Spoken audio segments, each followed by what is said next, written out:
And then forgiveness. Forgiveness. You know, there's a wonderful ring to the word forgiveness. It's an action word, and it suggests a letting go, a soothing, a healing quality, a reunited, a bringing together again, an acceptance of the humanity in you as in myself.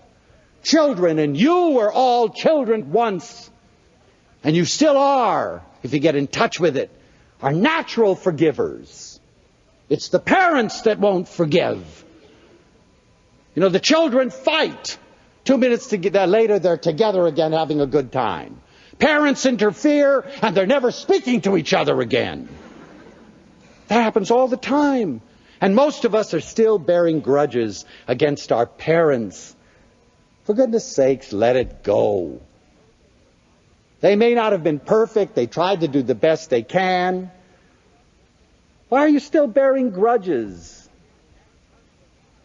against ex-husbands and wives, you know? Boy, I hope his new wife kills him. Between lovers, you know, I'm convinced that if you've ever loved someone, you will always love them. And that if you can turn around and say, I hate someone that you love, you never really love them.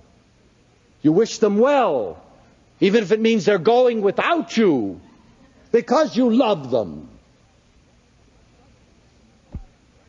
Grudges against society, grudges against our children. I know people who even bear grudges against God. I'll never forgive God for what he did to me. What an ego!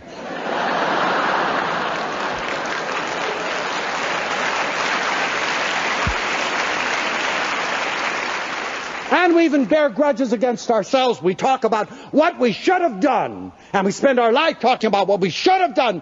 You know, what the hell can you do about what you should have done? Forgive yourself. I was a jerk then. Now I'm so smart. Some of us maintain these grudges for a lifetime. I'll never forgive him. They say, drooling. Yeah, I'll forgive him when I get even. You know, to be wronged is nothing unless you continue to remember it. Why not relax and leave vengeance to heaven? Bearing grudges only hurts you. Forgiveness forgives you, releases you. Gerald Jamplowski says, hate, bitterness, vindictiveness are overwhelming, overpowering, self-defeating, and intellectually as well as emotionally depleting. You know, life is just as simply a group of lessons. We learn and we learn and we learn and we learn. Learn, but don't vindicate.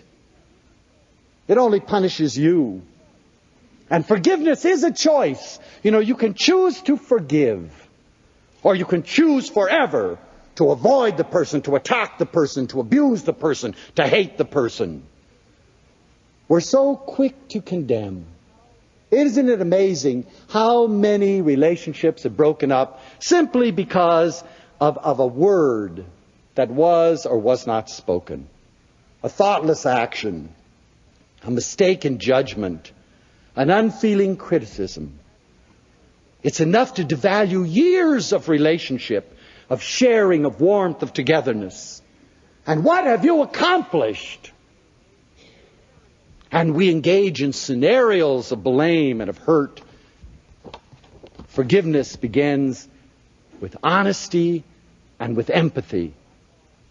We have to have what I call sympathetic identification, remembering that nothing that you have ever done, I have not done too. And we'll always make mistakes. But how wonderful to be able to live being forgiven and to forgive. Gandhi, the wonderful man, said, go ahead, hate the sin, but love the sinner. Therein lies the challenge. That doesn't mean that you don't have a right to scream and to yell and to beat the wall and even to moan. Oh, it's wonderful to moan.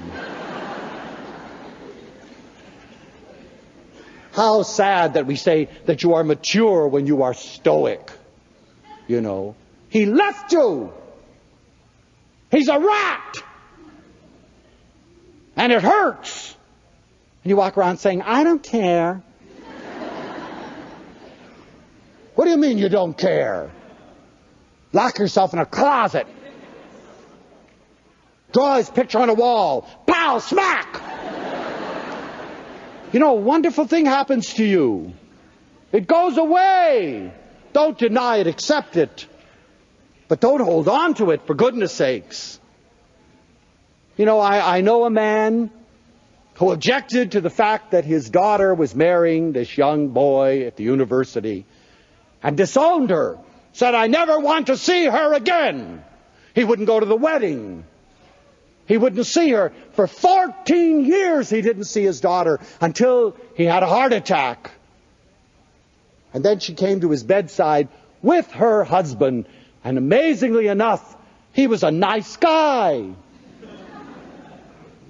And he had given up his daughter in the wonder of 14 magical years together because he would not forgive her for leading her own life.